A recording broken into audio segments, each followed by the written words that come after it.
আসসালামু আলাইকুম। রাতের সংবাদে সবাইকে স্বাগতম।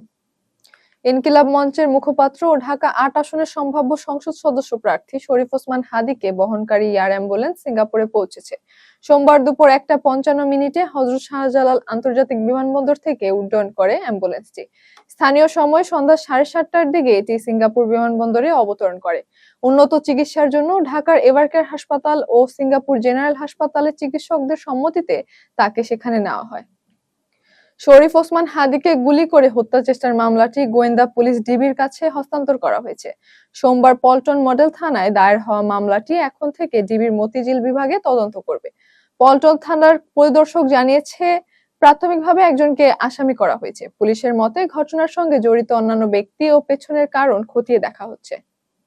শরীফ ওসমান বিন হাদীর মাথায় গুলি লাগে, তবে অন্যান্য অঙ্গ যেমন কিডনি, হার্ট এবং শ্বাস-প্রশ্বাস নিয়ন্ত্রণযোগ্য রয়েছে।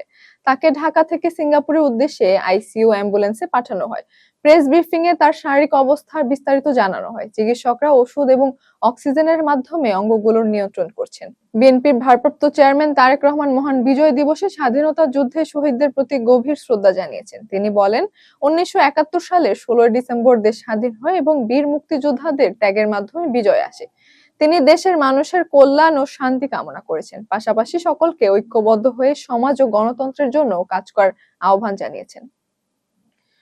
সন্ত্রাস বিরোধী আইনে দায়ের করা মামলায় সাংবাদিক আনিস আলমগীরকে গ্রেফতার দেখানো হয়েছে। তাকে জিজ্ঞাসাবাদের জন্য ৭ দিনের রিমান্ড চেয়ে আদালতে পাঠানো হয়েছে।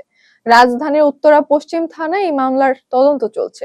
পুলিশ জানায়, মোট ৪ জন আসামির মধ্যে সাংবাদিক আলমগীরকে গ্রেফতার করা সম্ভব হয়েছে।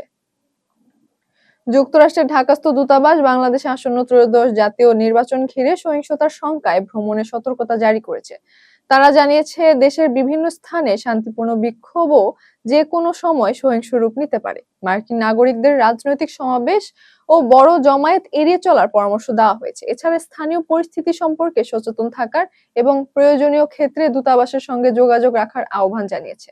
প্রধান নির্বাচন commissioner CEC AMM Nasir Uddin জানিয়েছে, দেশের আইন শৃঙ্খলা পরিস্থিতি মোটামুটি নিয়ন্ত্রণে রয়েছে। হাদীর গুলির ঘটনা একটি বিচ্ছিন্ন ঘটনা হিসেবে দেখা হচ্ছে। তিনি বলেন, নির্বাচন এলে কখনো কখনো সহিংসতা ঘটে, তবে এ ধরনের ঘটনা নতুন নয়। নির্বাচনের জন্য সব প্রস্তুতি সম্পূর্ণ এবং একটি শান্তিপূর্ণ, সুষ্ঠু ও বিশ্বাসযোগ্য নির্বাচন নিশ্চিত করা হবে। এতক্ষণ সাথে থাকার জন্য ধন্যবাদ।